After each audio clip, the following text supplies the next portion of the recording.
बची है चंद सांसें या नबी तशरीफ ले आओ कि रास्ता तक रही है आपका बीमार की चोकर। हुज़ूर आला हज़रत अज़ीमुल बरकत अलैहि रहमत व रिज़वान इरशाद फरमाते हैं, आने दो या डुबो दो अब तो तुम्हारी जानिब, आने दो या डुबो दो अब तो तुम्हारी जानिब, कश्ती तुम्हीं पे छोड़ी लंगर उठा दिए हैं, कश्ती तुम्हीं पे छोड़ी लंगर उठा दिए हैं। मुअज़्ज़ज़ सामीन इकराम, आज सबसे ज़्यादा ट्रेंडिंग में चलने वाली बात यह है कि हर आदमी पैदल हज पर लेकर गुफ्तगू कर रहा है, जैसे केरला से निकलने वाला एक नौजवान, और सब उसकी इस बात को देख रहे हैं कि वो इंसान पैदल चलने लगा, हज के लिए पैदल निकल पड़ा, लेकिन कोई ये नहीं देख रहा कि उसने उस पैदल चलने के लिए कितनी मेहनत की है। लेकिन आज लोग उसकी कामयाबी को देख के, जिसका दिल करे बैग उठा के चलो मैं भी हज चल रहा हूँ, जिसका दिल करे मुंह में गुटखा दबाए पड़ा और फैजाबाद की सरजमीन से मुंह में गुटखा दबाए पड़ा और बोला कि मैं भी अजमेर जा रहा हूँ, मैं भी हज पे जा रहा हूँ। कोई नानी का घर थोड़ी है भाई, बस पकड़ी और चल पड़े। शहाब से जब किसी ने पूछा कि मेरे भाई तुम्हारे दिमाग में ये बात कैसे आई कि तुम पैदल हज को जाओ, तो शहाब ने कहा कि मैं लंबे वक्त से सऊदी अरब की सरजमीन पर रहता हूँ, 4 साल वहाँ रहा, वहाँ उसने हालात देखे, कोई श्रीलंका से साइकिल से आ रहा है, कोई किसी देश से साइकिल से पहुंच रहा है, तब उसके दिमाग में एक प्लान बना कि चलो इन लोगों से कुछ अलग हटके कर लिया जाए। अब उसके लिए भी तैयारी देखे, सिस्टम देखे पूरा। उसने अपना चलने का एवरेज लगाया कि मैं एक दिन में 25 किलोमीटर चल सकता हूँ, फिर कौन से मुल्क में किस वक्त पहुँच सकता हूँ, उस मुल्क के हिसाब से वीजे लिए गए। मिसाल के तौर पे पाकिस्तान में 1 महीने के बाद पहुँचेगा तो पाकिस्तान में 1 महीने के बाद का वीजा लिया गया, और इराक में कुछ दिन के बाद पहुँचेगा तो वहाँ कुछ और दिन के बाद वीजा लिया गया। तो वो पूरी तैयारी की गई, पूरा इसमें जो सिस्टम खर्च हुआ पूरा एक टाइम, उसके लिए 3 साल मुसलसल बंदे ने लगा दिए, वो कड़ी मेहनत करता रहा इसके लिए, कहीं वीजे अप्लाई किए, कहीं कुछ किया, कहीं कुछ किया। लेकिन आज तो हालत ये हो गई, हमारे हिंदुस्तान से लोगों ने जब उसके स्वागत देखे, पहली बात तो सबसे बड़ी बात यह है कि अल्लाह उन्हीं लोगों को इज्जत नवाजता है जिनकी नियतों में खुलूस होता है। हकीकत बात तो ये, क्योंकि देखो वरना बात यह है, उस नौजवान को निकले हुए कितने दिन हो गए, वो 2 जून का निकला हुआ है, लेकिन शोहरत अब 10-15 दिन से हुई।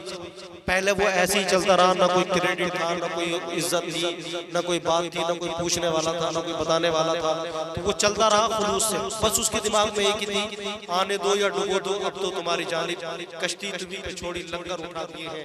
तो जिसके दिल में ये बात होती है ना, तो अल्लाह फिर इज्जत नवाज ही देता है। खुलूस होना चाहिए, वैसे थोड़ी के किसी ने उसकी इज्जत देखी तो अपने घर उठ के सुबह को बता दिया कि साहब मैं भी हज पे जा रहा हूँ। लोग बड़ी हंसी, लोग मजाक उड़ाते हैं। वाकई शहाब ने जब वो खुद बयान करता है कि मैंने अपने दोस्तों से मशवरा किया, जब उसके दिमाग में पैदल चलने की बात आई ना, तो उसने अपने कुछ दोस्तों को बुलाया और मीटिंग की कि भाई पैदल हज पे जा रहा हूं। लोगों ने कहा कि भाई कैसे जाओगे? बोले इसी रास्ते से जाएंगे। बोले कितने किलोमीटर है? उसने कहा कि 8000 किलोमीटर के आसपास है। लोग बड़ी मजाक उड़ाने लगे। उसके खुद के दोस्त जो रातों दिन साथ रहते थे वो उसकी मजाक उड़ाने लगे कि मेरे भाई 8000 किलोमीटर पैदल चलोगे? 8 किलोमीटर लोगों से नहीं चला जाता, तुम 8000 किलोमीटर की सोच रहे हो। 1 साल मुसलसल पैदल चलोगे, लोग 3 दिन पैदल नहीं चल सकते। लेकिन इन सब बातों को उसने नजरअंदाज किया, और जब और हकीकत बात यह कि रिकॉर्ड वही बनाते हैं जिनके दिमाग में जिदे होती हैं, जिनके दिलों में जिदे होते हैं, रिकॉर्ड वही बनाते हैं। और जो खाली सोचते रहते हैं उनसे कभी कुछ नहीं होता। अब एक आपने देखा होगा कि एक बुजुर्ग हज पे जा रहे हैं, उनसे किसी ने पूछा आप कहाँ चले? बोले मैं भी हज पे जा रहा हूँ। उन्होंने कहा अच्छा कोई वीजा वूजा ले रखा है? बोले नहीं, मैं तो निकल पड़ा, अल्लाह के नाम है, अब वीजा पीछे से आ जाए। ऐसा थोड़ी है कि नानी का घर है कि साहब टिकट नहीं लिया तो तब भी चल जाएगा, अड्डे पे उतरेंगे तो पैसे दे देंगे। ये सब थोड़ी चलता है मेरे प्यारे। इसके लिए एक तैयारी करनी पड़ती है, पूरा एक सिस्टम बनाना पड़ता है, एक सिस्टम जोड़ना पड़ता है।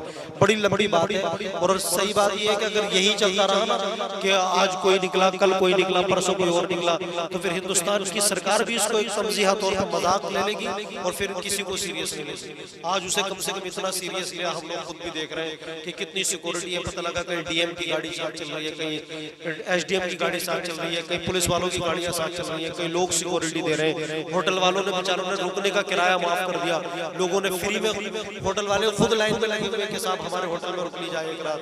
तो ये सब इज्जतें इसीलिए कि लोग, उसने एक नया काम किया और अल्लाह ने उसे इज्जत नवाजी। लेकिन अगर लोग यही करते रहे तो फिर खेल समझा जाएगा और उसका कोई फायदा नहीं।